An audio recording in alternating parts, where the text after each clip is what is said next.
Bienvenidos, señoras y señores, to another episode of the Bleed Lows podcast. This episode of the Bleed Lows podcast is brought to you by BetOnline.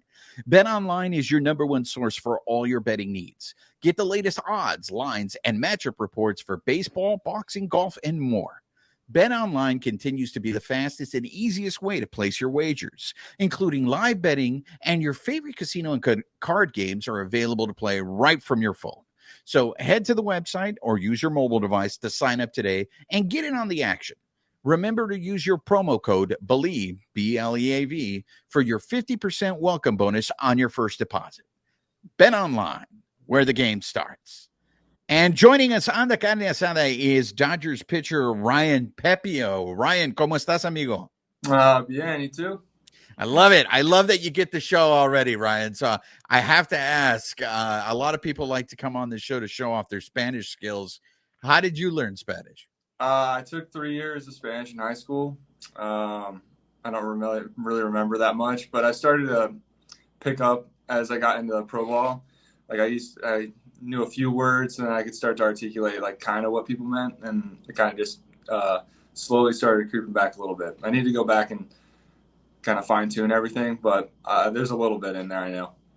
You know, I was having this conversation with another player they were telling them that when they were playing ball in a high school, they kept stressing to them, hey, you got to learn Spanish. You got to learn Spanish. But now I feel it's not only just Spanish, because you got a lot of Asian players now that are in Major League Baseball. I guess, I mean, as a pitcher, you're pretty safe, right? I mean, your catcher more than likely is going to speak English, but we have seen some Latin catchers. We've seen some Asian catchers also. You ever have a language barrier with that, with your battery mate like that, where you're just like, how the heck are we going to communicate this?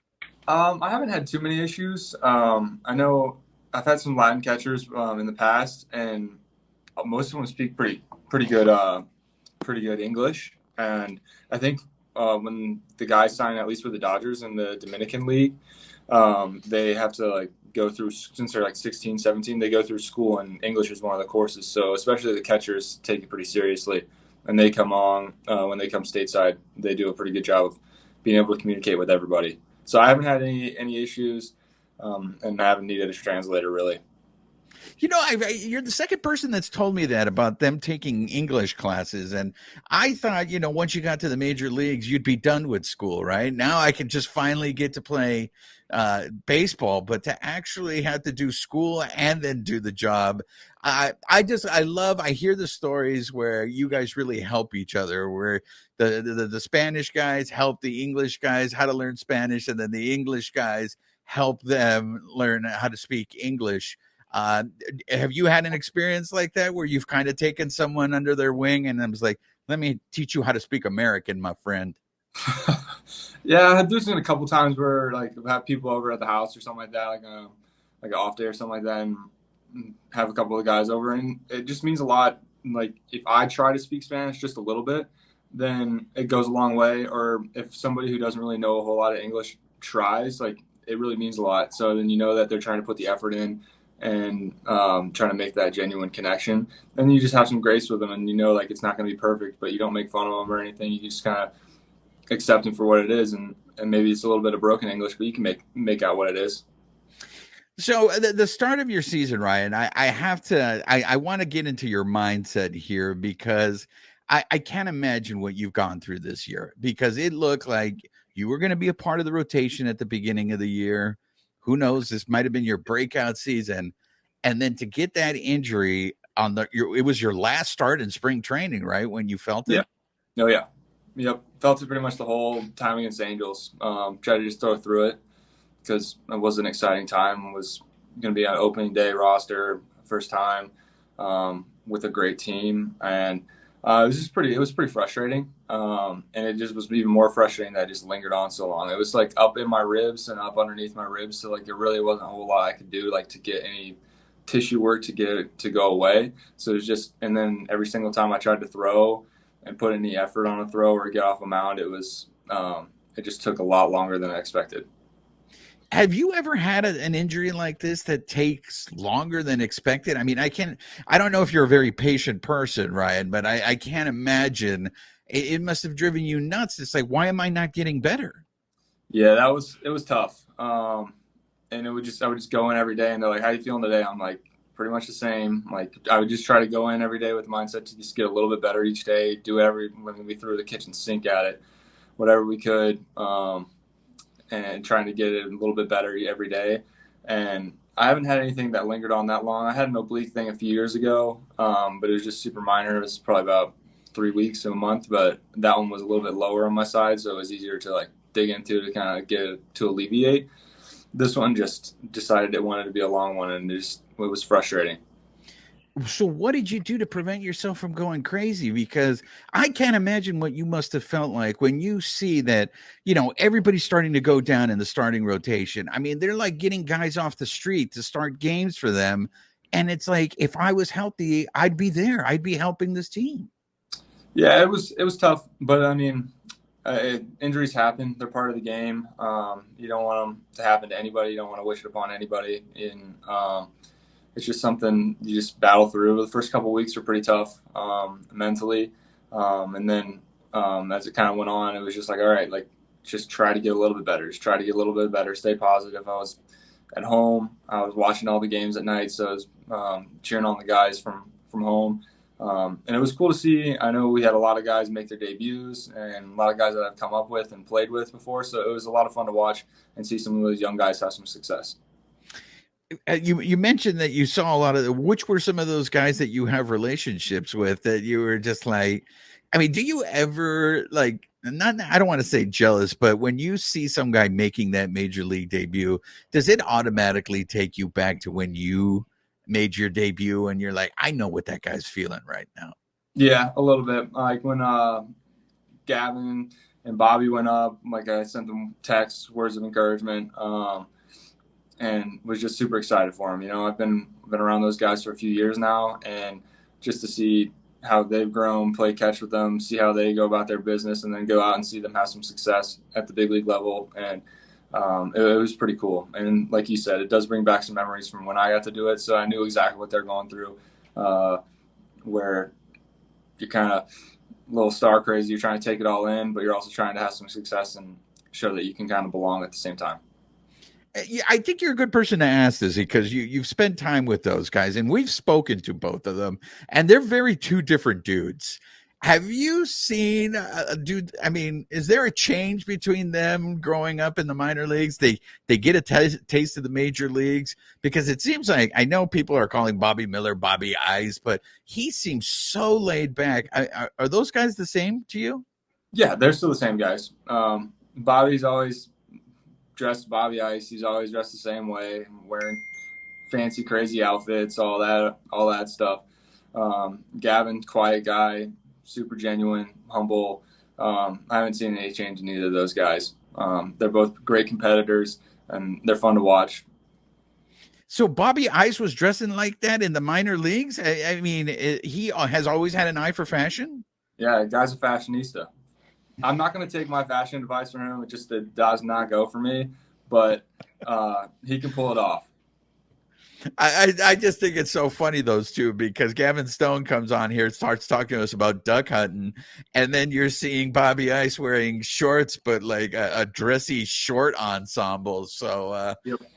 it's interesting. So we were talking to Dave Roberts earlier in the week, and Roberts had said the plan was to build you up, right? And all of a sudden you're close. I mean, you threw close to throwing a perfect game. You went deep in that game throwing a perfect game. And I remember someone asking Roberts, is he built up yet? And it kind of looked like it was like, hey, dude, the guy's almost throwing a perfect game over there. Like, how much longer can you guys keep him down there? What have they told you in terms of building you up? Are they certain goals that they're looking for you to hit in terms of number of pitches or number of innings?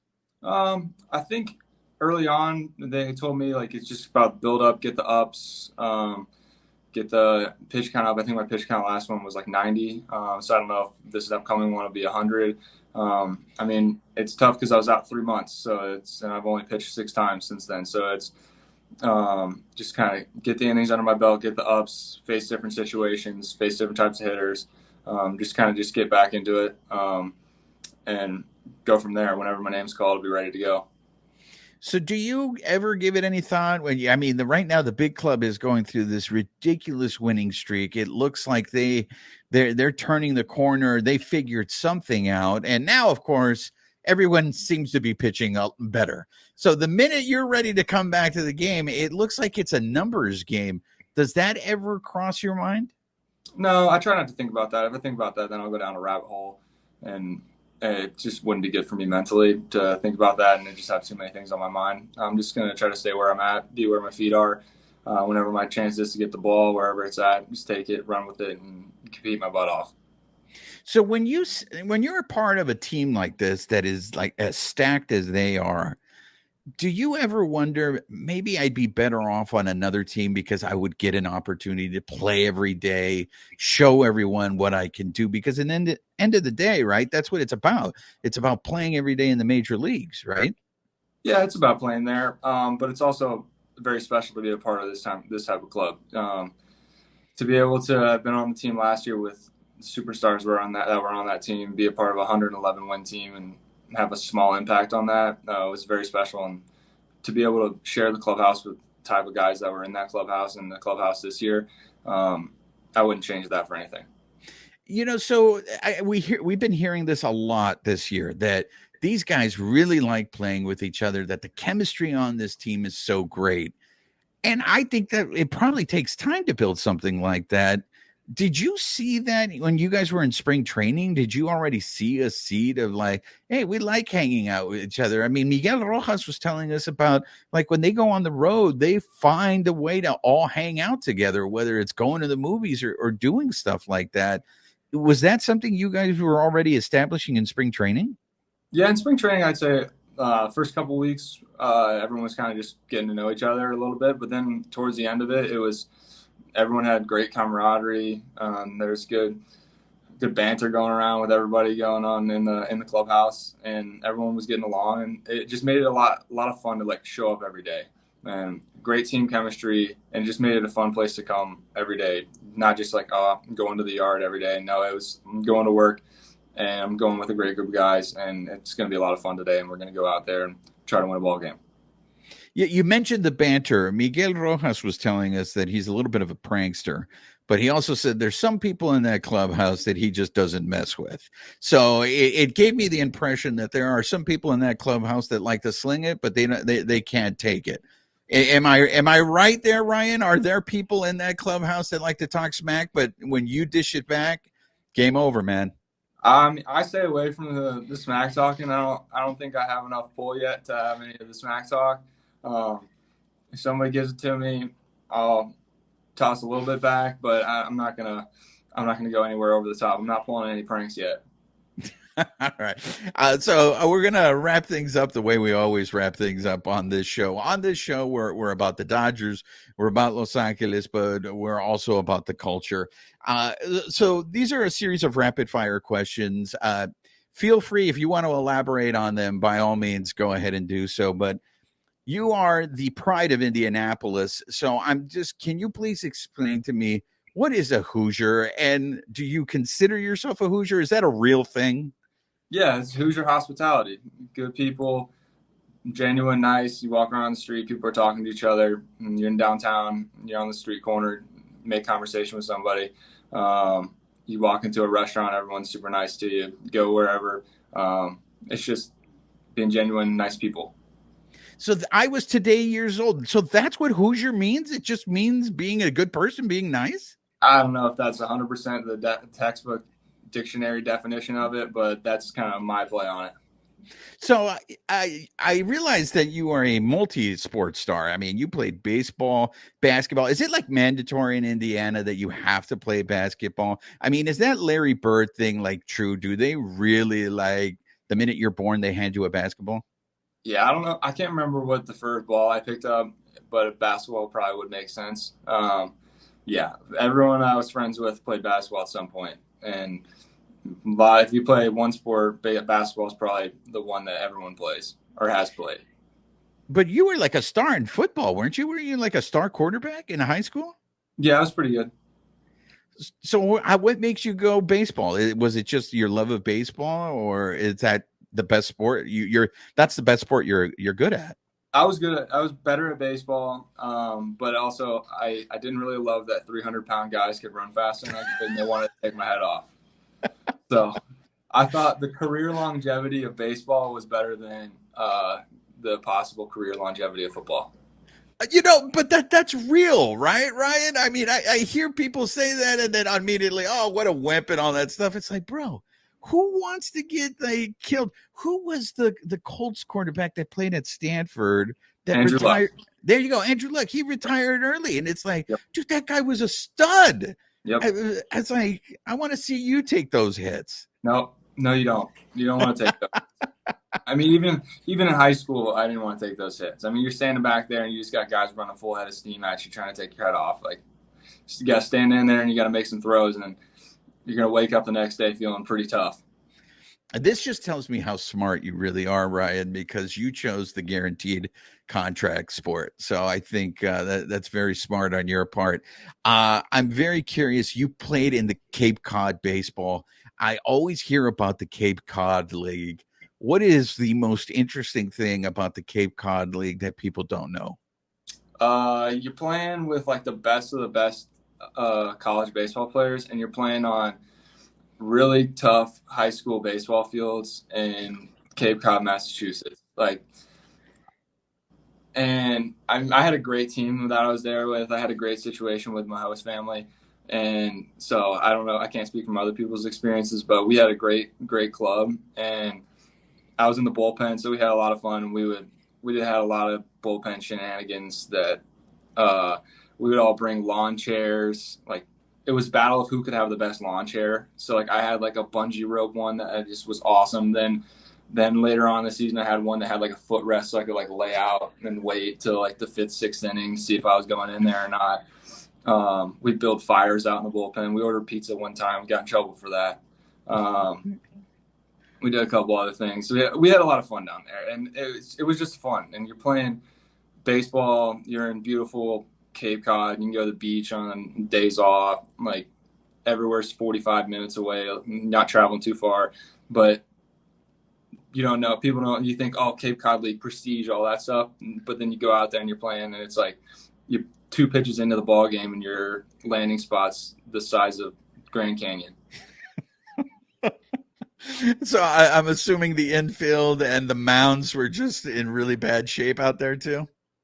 They've gotten better from what I've been told. And in a lot of places I've done some updates now that like there's more hype behind it. But compared to some places I've played, especially when you get into pro ball, but even in college, there were some tough ones. So I was taking a look at your Instagram, and I noticed you are quite the traveler. Are you is there a travel show in the future? Are the Pepiots gonna be TV stars? I don't know. My wife would love it. We're big. We do like our reality TV. So it wouldn't. I mean, I'm not 100% sure I would be behind it, but my wife would be all in on it. I mean, Ryan, you went to Barcelona. You're in Paris. You're in Dubai. Which one of those was your favorite? I'd say Dubai because it was my honeymoon. That was cool. I went to Paris. I'm like Pepiot's French, so I went and visited my homeland. And then Barcelona was awesome as well. And we're going to Portugal this year for our 2-year anniversary. But my wife's traveled all over growing up, so she's kind of got me in on it. Wow. So in terms of when you were into Paris and getting in touch with your French roots, what did you discover? I mean, did you have one of those epiphanies where you're like, oh my gosh, I'm related to this person? No, I didn't find any Pepiots there. But it was just cool seeing the history, kind of like a little history buff. I like all that kind of stuff. And then I like food. So, I mean, the French food was unbelievable. How important is a baseball glove to a baseball player? I feel like a position player, they have a very intimate relationship with their glove. Does the same apply for a pitcher? Me, not so much. I'm a Marucci guy, so I go down to Baton Rouge. My wife's from New Orleans, so Baton Rouge is only like 45 minutes away, so I have a good relationship with the guys in Marucci. And I've got some good ones that I've customized. Mine is I just want it to be like the same style. Doesn't matter what color, what kind of laces, all that stuff. I just wanted to have the same kind of style. I'm not like Kirsch has like the same glove he's used for like the past like 8 seasons, and he just restrings it whenever it breaks and just uses the same one. But I'm not like, I think Lux has like used the same glove too, and he's like, I have to have the same exact glove or stuff like that. I'm not that crazy. You are a part of a ball club that I think, especially in past years, but this year too, show hair is very important. You are a candidate for show hair champion. Right now, you're wearing a baseball hat, so I don't know. Have you trimmed your hair? But okay, there we go. Yeah, but I trimmed it a little bit. I mean, James Outman has the Tarzan look going there. Like, do you guys have show hair competitions in the clubhouse? No, I wouldn't say show hair competitions. I know, and I had to cut mine a little bit. It was getting a little mullety and it was a little boxy, so I kind of trim it down. Get back to. I couldn't go anywhere without a hat before. It was bad. Like it was in my eyes. It wasn't a good look. But I know in spring training, Doc made Outman get up in front of the team and give a full presentation of what he does for his hair to get the curls and all that stuff. And he's like, I think he said like argan oil or something like that he puts in it, and it just curls it up and makes it look great. But there's some good hair. There's some good hair on our team, and I definitely don't take spot number 1, but to be in the talk, I'll take it. Do you ever see yourself cutting it off and go and rocking the short hair? Or No, once you have hair like that, you have to take advantage of it. Yeah, I used to. I used to have short hair when I was growing up. My mom used to buzz my head, so I used to be a buzz cut kind of kid. Yeah. And I went through the Bieber phase in middle school. And then I went like college. I had like a little fade to like the little poof on top, and that just turned into something bad. And then when COVID hit, like you couldn't really go to the barbershop, so I just kind of let it grow, and then it just kind of kept going. And then once it got past a point, it started to curl up in the back, and I was like, you know what, it doesn't look that bad. And then it just kept going. Now I can't even go to a barbershop. I have to go to a hair salon. Oh, look at that. Yeah. So you're a major leaguer. You played basketball. You're a football star in high school. I mean, at this point, you're just an Olympic athlete, but hitting that hole-in-one at the Justin Turner Golf Foundation, I mean, does that just give you bragging rights forever? I mean, it's like you can just do anything. You can do no wrong, right? I'm just going to say I'm glad that there was a open bar at the situation after that, because that was going to be an expensive tab for that one, especially knowing the crew that was there. Like, it was a wild experience because we were like second or third to last hole. It was a long day, kind of started to get backed up. Our group was up after like Muncie and Chris Taylor and Tony and Evan Phillips. And it was me, Jerry Hairston, and a couple other guys, Andrew Whitworth. And then group behind us rolls up, and it was like Moustakas, JT, Pujols, Joe Kelly, like crazy guys. And I was like, oh gosh, like I'm a little nervous. So I'm like, all right, I'm going first. I threw the ball down, didn't take a practice swing, looked at the hole, gripped it, ripped it, and it goes in. And then I just get a bottle of tequila dumped on me. Like it was wild. It was wild. And I didn't really know what to do. Like, I know you're supposed to go run after the ball, but I was like kind of just in shock. Like, did that really just happen? And did that really just happen in front of all these people? But not only did you get the hole-in-one, but your golf swagger, man. I mean, your wardrobe that day. I mean, you take this like serious, right? You're not just out there being Happy Gilmore, right? Like, you look the part. I mean, you gotta look good to play good, right? I mean, that's what they say. No, I got a little golf apparel endorsement deal with Sunday Swagger. So they hooked me up, they set me up. And it's fun. Like, I wear that when I pitch. Like, I'll show up to the park with a Crazy Wild shirt, and that's just kind of just my thing that I do. So, yeah, I have way too many polos. I could probably wear one every day for 2 months and probably not wear the same one, and be from simple to as wild as you possibly can be, of all the neon colors possible with floral accents and all that stuff. But my closet's pretty good.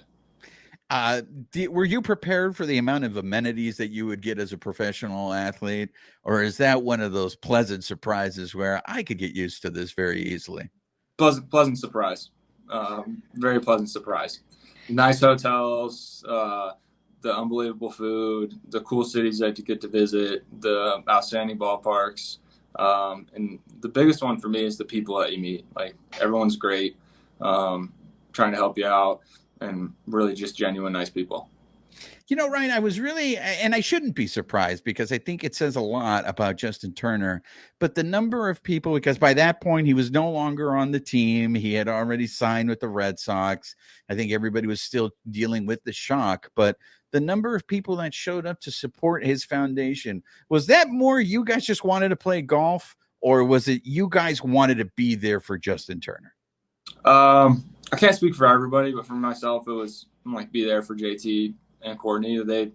JT took me under his wing. Courtney was really nice to my wife Lilia, and they talk a good bit. So I wasn't actually planning on going to it. I didn't even know when it was. And then we got to LA for the Fan Fest. First night, JT texts me, says, "Hey, golf tournament Monday, you're there." And I was like, I didn't bring anything.